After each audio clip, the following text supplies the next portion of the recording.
गाडी चलाउँदै अगाडि बढिराख्नु भएको छ। हामी प्रहरीलाई गाडीले पेलेर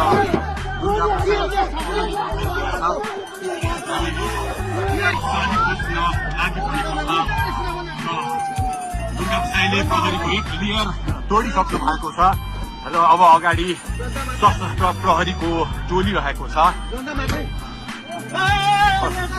उहाँ अगाडि बढिराख्नु भएको छ। यो गाडीमाथि प्रहरीले अन्धाधुन्दा लाठीचार्ज गरिरहेको छ। तपाईँ देख्न सक्नुहुन्छ दुर्गा प्रसाईको गाडीलाई प्रहरीले रोकिराखेको अवस्था। उहाँले यो प्रहरीका सम्पूर्ण सुरक्षा घेरा तोडेर दुर्गा प्रसाई अगाडि बढ्नु भएको छ र यति बेला तिनकुनेको यो पुलबाट अगाडि बढिसकेको छ। यो दृश्य अगाडिपट्टि